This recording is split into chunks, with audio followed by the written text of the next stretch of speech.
good morning guys. Ayan, panibagong araw, panibagong vlog ulit tayo ngayon. Ngayon pong araw ay magbabiyahe ako papunta dun sa bundok namin. So katatapos lang po ng bagyo dito sa Rizal. Titingnan po natin kung ano na bang kalagayan doon dahil yung mga puno po ay malalaki na. Baka mamaya marami nagpagsakat po ng mga puno dun sa loob. Baka mapalinis natin. So ayan po, samahan niyo po ako samahan niyo po ako umakyat dun sa bundok. At wala tayong kasama ngayon dahil sa Rich Falcon ay LDR muna kami. So ayan, di-off ko muna ngayon sa pag-aalaga kay Jessie Boy. Tayo ay pupunta muna tayo sa bundok. Grabe, buti po ngayon ay pabugso-bugso lang po yung ulan. Maulan pa rin po pero hindi na siya ganun na tuloy-tuloy yung buhos na malakas. Pabugso-bugso, umihinto siya. Ayan, kagaya ngayon, maambon siya pero medyo may liwanag na ng sikat ng araw. Kaya nag-decide ako na umakyat muna sa bundok. Dahil maraming nagpo-post doon sa GC namin na maraming bumagsak na puno. Parang pamilyar sa akin yung lugar, parang sa harapan ng bahay namin. Kaya sabi ko, akyatin ko muna para makita natin kung doon nga yung mga nakaharang na puno sa harapan ng bahay. Kasi medyo nagre-reklamo yung mga dumadaan, hindi makadaan daw yung mga sasakyan nila. So ayan po, samahan niyo po ako sa pag-akyat doon sa bundok. Ayan. And syempre po, shoutout po sa aking kapartner, Rich Falcon. Ayan, supportahan niyo po ang kanyang mga video. Ayan, at sa ating po mga buting sponsor. Ayan, nakatuloy pa rin po na sumusuporta po sa ating dito sa Antipolo sa mga ginagawa natin. Ayan, thank you po. And maraming salamat po sa Team Show Michael. Kalahay community po sa kanilang in-extend na blessing po kila Ate Mayet at galing po tayo doon, magbigay po tayo ng grocery at bigas at nag-iwan din po tayo ng pera pabili ng gamot ni nanay para dun sa maintenance po na magkapatid ni Kuya Baldog at saka ni Ate Mayet dahil po nagme-maintenance na sila kaya maganda na po yung improvement ng isip nila, pareho nakakatulog na sila ng maayos. So yan, thank you very much po sa napakabuting puso nyo, ayan, sa pagtulong po sa ating mga kababayan. Nawa ay marami pa pong hihipuin si Lord at talagang marami talaga po dito sa lugar din ng Rizal na deserve din po niya matulungan. So ayan po, sakit po tayo sa bundok at magbabiyahe po tayo. Sakay po tayo ngayon ng Badja.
uniform. Ay, naku, nakakatakot na dulas.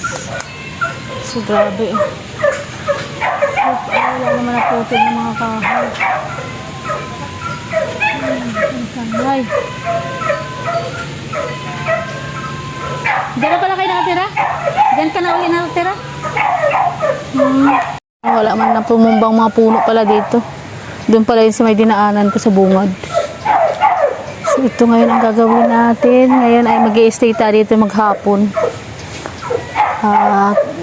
Parang wala nangyari doon sa nilinis ko doon sa baba. Tumubo din uli. Sayang yung bunga ng guyabano. Yun o, nagnabulok na lang. Wala man nakuha. Ano? 4, 5 bunga, sayang. Nabulok. Hindi na nakuha. So, ayan. Ito tayo. May kuryente na dito. Tingnan natin at tayo ay mag-charge. In Jesus' name. Ano na nangyari? Parang wala akong ginawa dito. Nilinis natin nung pumunta tayo dito. Parang wala na. Parang muntik na bumalik sa dati uli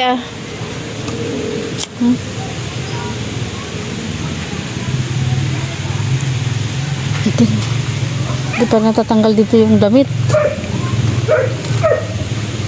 Dito pa din yung damit nung nakitira dito. Ayaw pa tanggalin yan. Matambak na yan. Pag ako naglinis dito, mababasura ko yan. Yan yung mga aso, nag-iiyak. Ano dog? Alam ko may dog pala dito. Kumusta na kayo dyan? Dito pala yung mga doggy.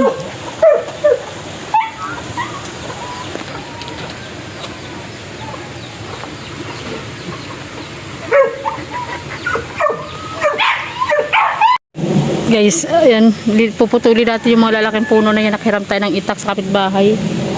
Yan, putulin natin ito para humawan-hawan itong parting ito dito. Sayang yung mga bunga ng guyabano at maglaglagan na. Ito, nakakuha tayo ng mga hinog, ilang hinog. Medyo maitim yung balat pero okay naman yung loob. Siguro dahil maitim dahil sa langgam. Pero hinog. Itong isa, wala na ito. Bulok na ito, bigay ko to sa manok dun. Yan yung iba yung okay pa naman yung kanyang laman. So yan, umpisa na natin dyan habang di pa maulan. Po, isang mapagpalang araw po sa inyong lahat. Ayan, andito po ulit tayo sa ating mini farm. Kanina ay tapos na natin itong damuhan. Ayan ito na yung mga dinamo natin. Susubukan natin silang sindihan kung sisilab. At wawalisan po natin yung taas na yun at yun, nilinisan pa natin. So medyo malawak-lawak na po yung ating nalinisan dito sa ating mini farm, Itong nasa baba, yung sinunugan natin nakaraan, Ayan. So ngayon magwawalis po tayo dun banda habang maaga pa. At itong banda sa may saging, lilinisan natin yan. So para umaliwalas na siya, Makita na yung korte talaga nitong ating mini farm. So kanina, handbang na dito tayo, yung mga bata. Napakaraming bata po dyan nangunguha ng mulberry at wala naman pong kumukuha. So yan, samahan niyo po ko at ituloy po natin yung ating paglilinis dito sa aming mini farm. Mini lang po ito kasi maliit lang po ito ay. Sana ay matapos na natin ito ng paglilinis bago pa umuwi dito si Rich. At para pag uwi niya ay tanim na lang siya ng tanim. Ako po ay magaling lang po ako maglinis pero sa pagtatanim po talagang saludo po ako sa aking kapartner. At mahilig po talaga yun magtanim at saka mayroon po siyang green thumb. Sabi nga nila ay green thumb. Ano ba tawag nila doon? So yun, magaling po siya magpabuhay ng mga tanim. So ayan, tayo ay sisindihan natin itong ating kaninang dinamo. Try natin kung ito ba ay sisindi na. So ayan po.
patay na dahon ng saging. Yan, hayaan natin si Jan na magsindi dito tayo. Habang mayroon pa tayong itak na nahiram.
Nilinis din po ito.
Wow. Sabi, pag nilinis siya, malinis na talaga. Patay na.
Wala tayong pangdinos.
Maghahanap po tayo ng pwede nating sindihan.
So, ayan po. Hapon na. At ito lang po ang ating nalinisan. Oh, grabe. Ang lawak na din. Itong portion na ito. Ang pababa. Ayan dito sa taas. So, diba? Kulang na kulang yung ating isang araw para makapaglinis tayo dito sa aming farm. Ayan o. Yan, at least nalinis na yan. Wawalisan ko na lang yan. Pag bumalik tayo dito na mainit. Kasi ngayon kahit na wawalisin ko yan, tutumpok silang ganyan. Hindi rin sila masindihan, ayaw sumilab at basa nga po yung lupa. At basa din syempre yung mga dahon. Tsaka ito, ang dami kong mga naputol ng kahoy. 3 tumpok. So yan, unti-unti lang po yan. Para tayo nakikipaghabulan sa sa pagtubo ng damo. Gawa nung pag-ulan dito. Pag-ulan dito at mabilis talaga tumubo yung mga damo. Pero gumahapon na po kasi at magabi na. So, kailangan na po nating umuwi. At ayaw lang mag-isa dito. So, ayan. Maraming salamat po sa inyong lahat sa walang sawa pong pagsuporta sa aking mga video. At syempre po sa aking kapartner. Huwag nyo rin pong kalimutang suportahan ang kapartner Rich Falcon. Syempre. Syempre po ang inyong lingkod Aldous Eagle TV po. Sa mga hindi pa po nakaka-subscribe sa aking channel, please pa-subscribe naman po. Ito po natin i-skip yung ads at napakalaking tulong po yun sa ating ginagawa dito sa Antipolo. Nakakapag-umpisa na po tayo ng pa isa-isang charity. So kahit pa paano ay nakakapatulong na tayo dito sa ating mga kababayan. So diba, sabi nga ay umuwi kayo sa sarili nyong lugar at doon kayo mag-charity. So ito na po, inuumpisahan na po natin yung adhikain po ng Kalingap na yung mga vlogger ay bumalik na daw sa sarili nila lang lugar at doon na mag-charity. So kaya nandito na po tayo ngayon sa Antipolo. At dito po natin ipagpatuloy yung ating charity. Ayan, ang lawak na ng aking nalinisan, diba? Paakyat na po yan doon sa taas hanggang doon sa gate. O, diba?